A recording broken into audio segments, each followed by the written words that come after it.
Hey guys, welcome to another episode of Health 210 podcast. This is your favorite doctor, Dr. Mansoor. Today I have a very close friend of mine here as a guest. Her name is Dr. Mandie Baker. I've known her for the last 8 years at Methodist Stone Oak. She's a close friend of mine and an ER physician. But we'll start off with Mandie. Thank you for joining us. Thank you for having me. Tell my audience who Mandie Baker is. I'm 39 years young. Okay. I turned 40 this month, Oh, wow. I didn't know that. When's the birthday? the 27th. All right. Big 40. Big 40. Yeah. Any big plans for Big 40? Not that I've made yet. Okay. I'm hoping my new husband that I just married 2 weeks ago will plan something for me. Yeah, he should. Yeah. Mm-hmm. All right. So you just got recently married and to another ER physician. Yep. Start off with why San Antonio? Where were you born? What all about that? So I was born in Los Angeles, California. Okay. I lived there my whole life till I went to medical school. So grew up in Los Angeles. I moved to Northern California. I went to school at UC Santa Cruz. Okay. The mascot's the banana slugs. Okay. And then my mom's family is actually Native American. Okay. We're Citizen Potawatomi Nation. What? I didn't know that. Okay. So I did a lot of work on the reservations in San Diego, and I worked at a medical clinic. Okay. And so I didn't even apply to the University of North Dakota, but I got a letter in the mail that said, if you come here and work on the reservations, we'll waive your out-of-state tuition. Oh, wow. So I thought, why not? why not? Yeah. I'll save, $150,000. Right. Yeah. So I went to North Dakota, Okay. which was a huge Difference. shock. Yeah. I didn't have a down coat or anything when I went there. So when it started to get, 40 below zero, that was... and this coming from California. Yeah. Okay. So not only just being in medical school, but adapting to all the differences in life every day. Yeah. I've never been to North Dakota, so still probably don't know much about it. It's a great place. I mean, there was really not a lot to do, so studying was all I did. Yeah. So I did well in medical school, and then I did residency at Christiana Care in Delaware. Okay. And then So how did it end up San Antonio? our good friend, Yes. Okay. Camille, Yeah. he was the year ahead of me, Okay. and he was from San Antonio. Okay. And I never thought I would move to Texas, Okay. ever. Yeah. So Camille made you move here? Yeah. Okay. Yeah. I thought, why not? It's a free trip. Yeah. I'll get to hang out with my friend. Right. And I met the group I still work for. It was my first job out of residency. Okay. It's GSEP, Greater San Antonio Emergency Physicians. Yeah. And I've been with them ever since. Wow. And then do you remember when you started at Methodist Stone Oak? I started, 2017? Okay. So same year that I did. Yeah, Okay. so we staffed a couple more places back then, but we work at Methodist Stone Oak, Right. Main Methodist in the medical center, Yeah. the freestanding Bernie Yeah. Methodist, and Landmark, and specialty and transplant. Got it. Okay. And I like to mention this to the audience that, so me and Mandie were working in the same hospital. Mm-hmm. We weren't friends. She moved to San Antonio because of Keneal, and then I was friends with Keneal separately, Yep. and we never knew we both were friends. Sadly, Keneal passed away, and I think at that time you and me started talking. And then now further down forward, 2025, Mandie's getting married. I was there, and I kind of made this part to it that, one brown guy's looking from the top and one brown guy's right here. So Keneal kind of like, even though like he's not here with us anymore, but he kind of got both of us to be friends, and we've been friends since 2017. All right, so moving forward, 2017, a new ER physician, and I was starting off as a new hospitalist there in Methodist Stone Oak. But now GSEP COO, where did that come from? Well, fortunately, the group that I work for, we are a democratic group. Okay. So it's a little bit different than joining some of those bigger corporations. Yeah. So we are physician run. Yeah. 100%. We don't have administrators that aren't medical people dictating our practice and what we do. So we have our own board of directors, all emergency physicians. Okay.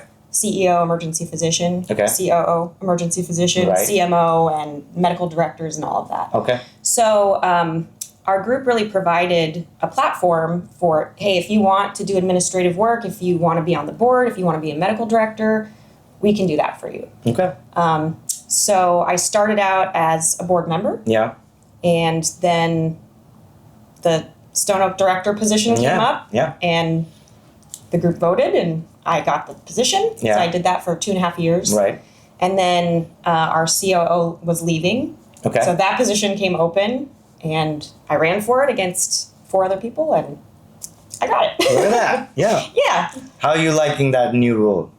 I love it, but Okay. it is tough because when you're in a leadership position like that, you have to make hard decisions. Yeah. And you have to unfortunately talk to people Right. about certain things that are uncomfortable. Yeah. But our group, we're all like a big family and we all know each other and hang out, so it makes it a lot easier. I think the biggest challenge that comes with that is through our med school and everything. We never get that teaching. No, yeah. And I think I remember I came on as a site medical director for Methodist Stone Oak Hospital, and I think in a year into We were it, both at the same time. Yeah. Yeah. And you actually were, you asked me once, you were like, I'm given this opportunity, should I do it or not? And I think we had Mark Stored at the CEO at that time. It was probably the best time in healthcare for me. I feel like that was good time. Same. That was like pre-COVID. Exactly. It was like everything the best was time. running and yeah. And then it went crazy. Well, that brings me to crazy. So to me, as an internal medicine hospitalist and then primary care, I feel emergency doctors are crazy because they have to deal with the craziest things. Why did you choose emergency medicine? So initially I wanted to do general surgery. Oh, wow. Okay.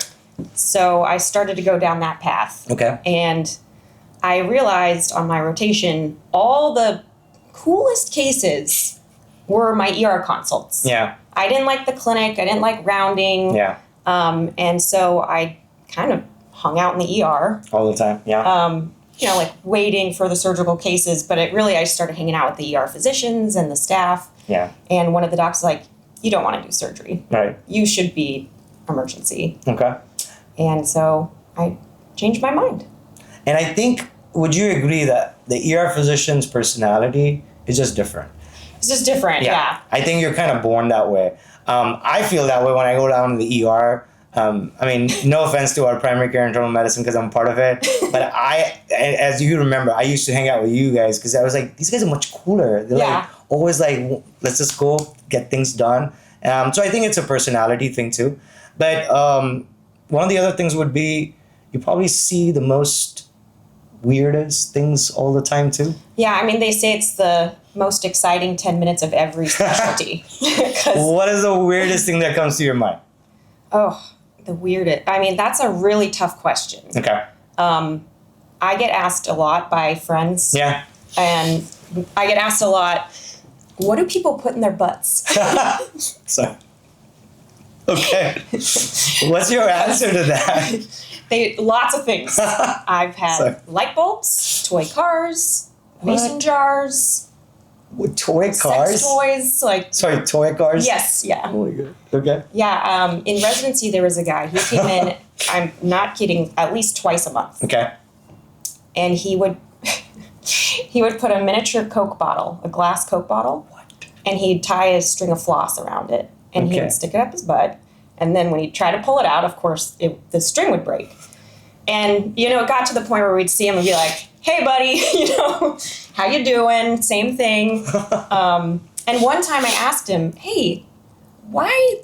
Yeah. The Coke bottle? Right. You could go to a shop and get something that's more safe. I'm scared of this answer. And he said, I don't know, I just like my Coke bottle. Oh my god. I love Coke. I think that just went away. I'm not going to have any more soda. No more Coke. I think you just cured my soda addiction. Yeah. It's gone. It's just so bizarre. You see people at their most vulnerable. Yeah. But then you see people at their most crazy. Yeah. And I think you guys are the first point of contact for any hospital. So just like I said, it takes a special personality. I don't think everybody can do that. So kudos to you for that. Which brings me to the other side. When you said you see the most serious illnesses firsthand. First, how is that experience overall? Because you literally have a lot of people that you save their life. You're the first person getting in contact with them as a physician. And then there's also the others ones who you can't save. Yeah. So what's your experiences with that overall? It can be really hard. Yeah. I was watching old episodes of ER. You know, That's the show, yeah. And there's an episode where Noah Wiley, like, there's a difficult case, Yeah. and he thinks he's going to throw up, and he goes outside, and then Mark goes out, and he's like, you know, I'm trying to think of the exact quote. He said, "There's two types of doctors. Okay. There's the type of doctor that gets rid of their emotions, and then there's the type that keeps it. Okay. And if you're going to be the type that keeps it, you're going to get sick every once in a while, and that's just how it is." Wow. Okay. I love that show. I don't think, I actually think that show like made me like, I should have gone an ER resident. Yeah, it's kind of cool that way. But you also feel a lot of satisfaction to this job, right? Yes. I mean, I think a lot of even physicians don't understand what we do in the ER and what we deal with in the ER, because I will be, a cardiac arrest is going on. Right. And the police bring in an emergent detention with a guy who's high on meth, who's naked and screaming, and there's like a family right there, you know, sad. That their loved one is literally dead. Right. And then there's the grandma's daughter coming and they're out all to side complain that she's not getting a blanket, and it's like they're all next to each other. Next to each other, like, and these days you would say, I mean, we worked in a hospital together. Things have changed. How much the population has increased. We've gotten busier, and hospitals haven't. So the proximity of patients has actually gone even like closer. Yeah. Right. So everybody's like in their face, and you have to deal with it firsthand. Yeah, the complaints are tough. Yeah. People just come check in and assume they're going to go to a room. Yeah. And we joke we should start a fellowship of waiting room medicine, because a majority of the patients are in the waiting room. And some of them get discharged from there. Yeah. So you technically act as a hospitalist sometimes too. Well, I started primary care in 2 years, and what I also have heard from you before, that you guys are like highly well-equipped primary cares. So it probably gives you guys a perspective of what do you feel overall about primary care? And I think that was my reason to bring in primary care, because I think it's not enough. I think you guys feel the same thing. I think COVID really changed a lot. So before COVID, I felt like I was an emergency physician. Yeah. Like, people who came through the door had an emergency. Whether, you know, it was abdominal pain that turned out to be nothing, or, you know, they felt like they were having an emergency. Yeah. And then COVID happened, and all the primary care offices closed, and all the specialty offices closed, and people had nowhere to go. Yeah, except the ER. So they came to the ER. And I think that was an experience that kind of put things in people's brains. Yeah, it's become a habit now. That we are a department of convenience. Okay. So I don't need to wait a week to get my MRI. I'll just go to the ER and get an MRI. Exactly. Or wait a week or 2 weeks or 3 weeks to see a primary care. Exactly. Yeah. Yeah, or a medication refill. Yeah. And that's one of the things that we wanted to do with our Health 210 clinics, is try to get them within 24 hours, try to get them the same day. And I know it's hard, it's challenging, but that drove us to kind of go in that part. And we appreciate that. I mean, that's fantastic. Yeah. Our aim is to continue like growth, but with that same concept. I think we are like, and we're seeing the response from patients that way. Okay, so let's go on a lighter note. I was there at your wedding. How's like it being married now? I mean, Max and I have been together for 6 years. 6 years, right? Yeah. So it doesn't feel that different. The one thing that was funny is everyone kept asking me, is it different? Do you feel different? Yeah. And I was like, not really. You know, we have a house, we have dogs. We've been together for so long. Yeah. But a couple days after the wedding, I said, oh yeah, my husband. Yeah. And I was like, oh my gosh, I have a husband.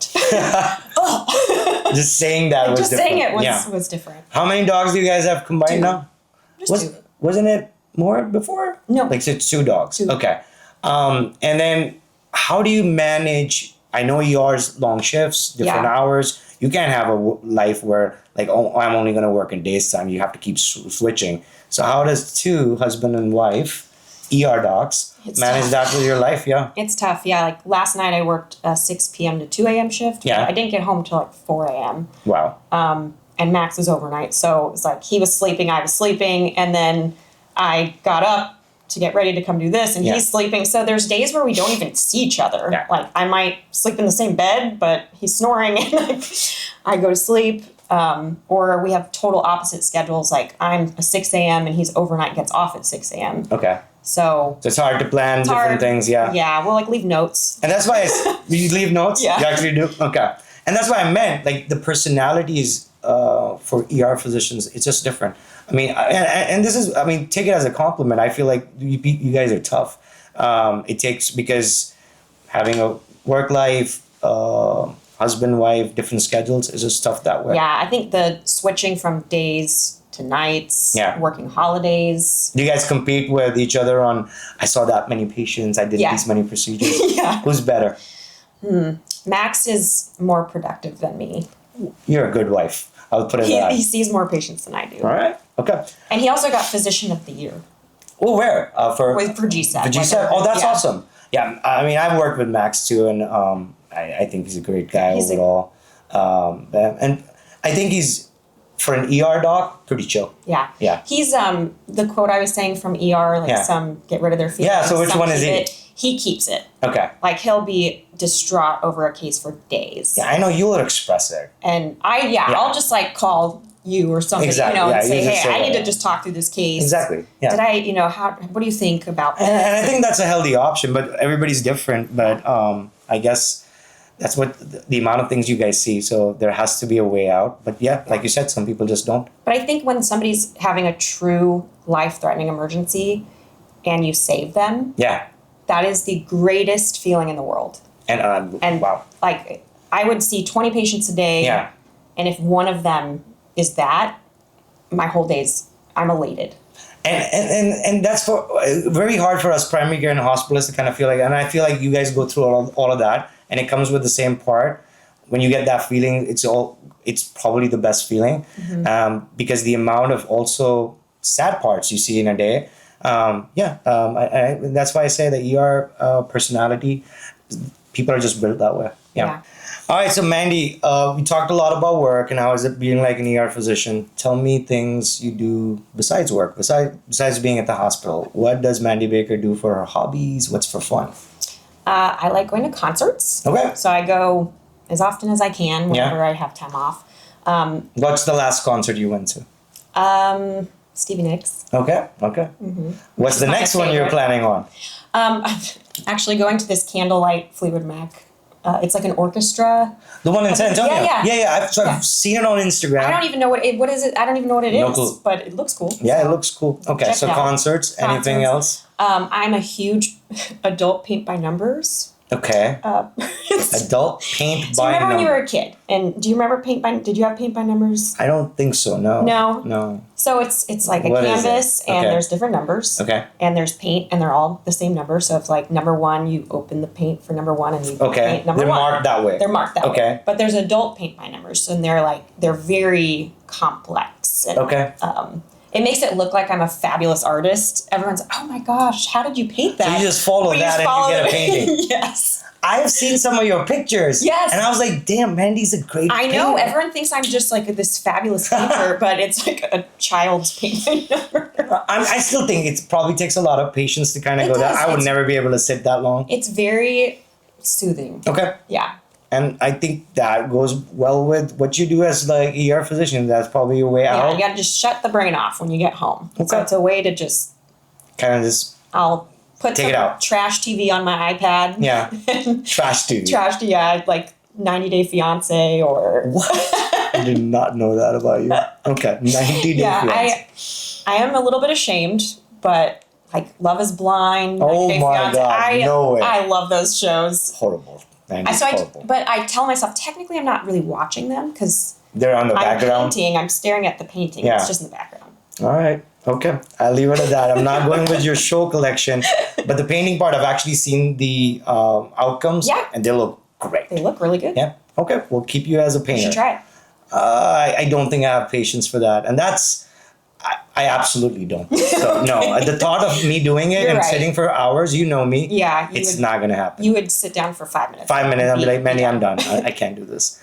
Okay. So we talked a little bit about your leadership part with GSEP. Mm-hmm. I know personally too, we never get trained about this at the medical school or other parts. How tough is it to like actually deal with other physicians, have those tough conversations? Just tell me a little bit what you feel about that. It's difficult. My piece of GSEP, actually, I more manage the APPs. Okay. Our CMO kind of deals more with the Physicians. issues with physicians, Okay. but we both kind of do it together. Okay. But so I mostly manage the APPs, which is actually really great because they're smart, they're capable.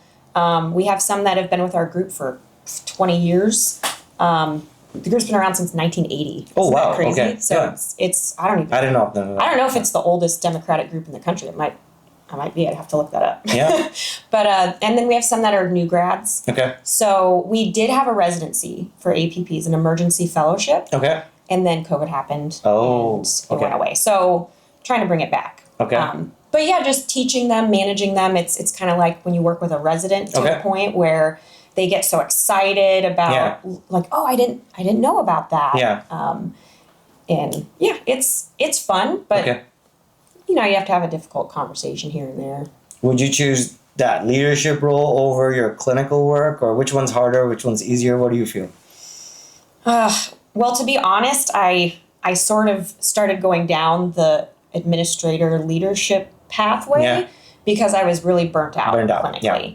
And so I like both equally, but it's really nice to have a balance, like, to not work 140 hours just in the ER. Yeah. But to work, equal. Kind of have a mixture. Yeah. And you mentioned burnout. As an ER physician, where do you see that happening? Why is it so common now? What is your take on that? It was funny. I saw this thing pop up on my Facebook or whatever today that had a list of all the medical specialties and life happiness, and emergency was the very bottom. Oh, wow. Okay. I mean, again, like I said, it takes special people to do it. It's tough and hard with the hours and parts. But do you think post-COVID or pre-COVID, things have changed on that perspective? Yeah, pre-COVID was kind of what I went to residency for. Yeah. I'm seeing emergencies. Yeah. And then, like, thanks to you guys, post-COVID, you're trying to get the primary care, back into people's lives because that's kind of, unfortunately, what I do now. And I didn't go to residency to be a family doctor. Yeah. So there's a lot of people who come in for prescriptions for medications that I'm not that comfortable prescribing. Because you can't follow. Because, I don't see them in 30 days. Right. So it's been tough. So you think it's the volume now that you guys have to go through, right? Yeah. So I can't remember, was it 2020 and 21, San Antonio was the fastest growing city in the whole, it was. I still think it is. One of the, I still think it is, yeah. And especially the Stone Oak area. Yeah. Oh, I mean, our volumes have gone up like insane, and the hospital hasn't expanded. Right, the hospital hasn't expanded. We built Bulverde area, and then we kind of go New Braunfels side, Universal City. Hospitals, the same number of hospitals. Yeah, they're working on it. Yeah, by the time that expansion is going to happen, I don't think it's going side by side with the number of patients. And the population doesn't quite understand that. Yeah, they don't understand that. The volume of the population around here has, I don't even know, tripled, quadrupled. Yeah. And the ER is the same size. And the expectation for the patients is the same. Yeah. They want to be seen fast. They want to move to a room fast. And I think the first that anger or frustration that comes out on you guys. Yeah. And that's part of the burnout. I mean, I don't really feel burnt out taking care of patients that are having emergencies. If they're sick, they're bleeding, they're dying. Yeah. That makes me happy. I just want to help those people. Right. But it's the complaining. How long is this going to be? And all that. I sometimes tell patients, if you feel ignored, I'm sorry, but that's kind of a good thing because that means you're doing okay. Yeah. If I'm not paying as much attention to you as you want me to be, it's because I'm spending my time with somebody else who's really, really sick. Right. And so they get angry, but it's like, you're okay. You're okay. Yeah. Trust me, you wouldn't be waiting this long if something really bad was happening. Cool. So nice perspective to we take care of people who need to be taken care of. And that's just how the ER is. Yeah. And I feel like, I mean, the same way with internal medicine, kind of reflect back with how ER is going, that burnout is real. We have more patients to see than we were before. I totally get the burnout. That's I think a big part of burnout too is patient satisfaction scores and Press Ganey and these the metrics. Because sometimes it's no matter how nice you are, no matter how good of a doctor you are. Yeah. If somebody spent their whole visit in the waiting room, they just don't like it. They're going to be unhappy. Exactly. No, yeah. And by the time sometimes they come to the floor to us, no matter what you do, they're so unhappy, you can't make them happy. Yeah. But yeah, I mean, that's a sad reality of how healthcare is and how the population is. And all we can do is the best, right? Yeah. I used to work behind a hotel desk. What? Yeah, like in college. It was like my college job. I was behind a hotel desk. The hotel check-in person. Yeah. And we hosted a lot of weddings. Okay. Anyway, it was customer service, you know? Right. And sometimes that's how I feel as a doctor. That's what you're doing. That I'm a little bit, I mean, and which is fine. You know, you want to make people feel comfortable and, you know, talk to them, make them happy, right. Make a joke, make them feel better if they're scared. Right. But that's fine. Yeah. It's I haven't gotten my blanket. I know. I've been waiting 2 hours, you know, and it's like, it's an ER. Yeah. There's a lot of stuff going on. And if you have a stressful day and somebody's just asking for a blanket and you're just treating a patient with cardiac arrest, like, what do I do? Yeah. Yeah. I've had somebody, while we're doing CPR on a person, come in and ask for water. What? Did you give it? I just ignored that. So CPR is read the room. And the patient came in and asked for water. Yes. We haven't gotten our water yet. Amazing. Like, do you see there's CPR happening? Yeah. I mean, that's just some people get it and they're super respectful. Yeah. And some people just... It's just it's unreal. Like, you get all sorts of patients. A lot of people with different, I guess, expectations. Yeah. But I'm glad that you guys are there to kind of filter it out to a certain extent for us. Yeah. It helps out. It was funny.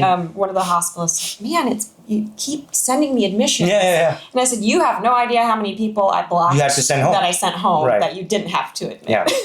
And hopefully in this city, as we are expanding with our primary care, we can take some of those easy patients that you don't need to see into our clinics and make your burnout a little bit lesser. Yeah. That'd be and that's what people want, you know? And I wish I had all the time in the world, but some people come in and they think it's like their doctor's office. Yeah, where they can discuss everything. Start talking and talking about the trip they just went on. And, you know, I feel like that's the relationship that they've been used to with primary care. Yeah. Because you build a relationship with somebody and you follow them. Right. I don't got that kind of time. Yeah. No. So it's hard to try to... It's hard to do, because it's just different roles. Yeah. You mentioned trip, where I'm going to Disney very soon. I know you're a big Disney fan. Mm-hmm. How many times have you been to Disney? Well, I grew up in Los Angeles. Oh, okay. So I went to Disney World a handful of times a year. Okay. 4 or 5 times a year. And I've been... Or Disneyland, I mean, in California. Yeah, right. And then I've been to Disney World maybe 4 times. What? Yeah, I love Disney. So I've only been to California once for Disney, and this is going to be my first time in Florida. And I'm going because I just want to do it as a checkmark thing for my kids. But why do you keep going? What interests you in Disney? I just grew up with Disney. Watching Disney movies, going to Disneyland. It's the most magical place on earth. So it does make you happy. It really makes you happy. Yeah, okay. When was the last time you were there? Last year, October. And you just went with your friend who was, you were telling me something about a club. Yeah, she's part of I think it's Club 31. Okay. And you pay a fee for the year and you get entrance into all these secret restaurants. And, you get a wristband that's fast pass to everything. So you went with her. Did you get a chance to see these restaurants? Oh, yeah. Oh, okay. Yeah, we tried to go to all of them. There's a lot. Okay. I think there's 8 of them. What? So, but it's cool. There's a secret door. It looks like a rock or a tree. And it was just open into a restaurant. A random gate, and you have this map, and you follow would have no idea there's a restaurant there. Okay. and you go down a path and there it All of a is. sudden there's a restaurant. Yeah, it's so cool. I don't think I'll be able to find those places. I'm not the member. Yeah. But with that mindset, I'm going to try to look Yeah. for it. Yeah. So what's your favorite Disney character? I guess Mickey Mouse. Mickey Mouse? Yeah, I'm simple. I mean, I think that's the most Disney as Okay. anyone can be. Yeah. Yeah. What's yours? Aurora, Sleeping Beauty. Huh. Okay. It was just my favorite movie. Sleeping Beauty was Yeah. your favorite. And Dumbo. Dumbo I do like. Yes. Okay. I would. Okay. So Dumbo would be equal to Mickey Mouse. Last question. Just for our audience. So we talked a little bit about GSEP, your company. Tell us in a nutshell, what is GSEP? GSEP is the greatest company of all time. Okay. No, it's a democratic emergency group. Okay. And we kind of talked about this before. Yeah. It's physician-owned, physician-run. Okay. It's kind of cool to say I'm an emergency doctor and I'm an owner of a multi-million-dollar company. Yeah, that's pretty Because cool. we have Yeah. shareholders, we all share a piece of Of the company. Okay. Yeah. Okay. All equal. Okay. So there's no hierarchy. Everybody is equal shareholder. Oh wow. Okay. Yeah. So, any extra productivity profits come in, we distribute it to everybody. Wow. Okay. And our CEO, myself, the CMO, the board, everybody's an ER physician. Okay. So it's amazing. Yeah. How many hospitals are you guys in? Do you have 5. 5. Okay. Which ones are those? Methodist Stone Oak, Yep. Maine Methodist in the Medical Center, Okay. Methodist Specialty and Transplant, Okay. Methodist Landmark, and Freestanding Bernie. Freestanding Birdie. Okay. So, is there any future plans of expansion? What do you guys feel? Yeah, we really would love to expand. Okay. A small issue is recruiting, Which is with every place. Yeah. with everywhere. Yeah. I get 10 text messages a day from wherever in the United States trying to give me a recruit job. people. Exactly. Unfortunately, there was just a couple years ago, no one was going into emergency medicine during COVID. So the pool of ER physicians right Has now decreased, yeah. is very small. Oh, I've been getting job offers to become an ER physician somewhere. I don't know even why. Yeah. But yeah, we're now starting to get back on track. We've been doing a lot of interviews and we've already hired somebody for next year. So if we could just get maybe 5 to 10 more physicians, we would really love to expand, take on a different facility. Perfect. Well, usually with our patient, when we have our guests here, I tell them, tell our audience, hey, if you want to see this doctor, book their appointment with this way. Well, this is one doctor you don't want to see. Yeah. 'Cause that means you're going into emergency. But if you do end up having an emergency, I hope you see Dr. Mandie Baker. She'll take care of you. Thank you, Mandie, so much. Thank you. Thank you.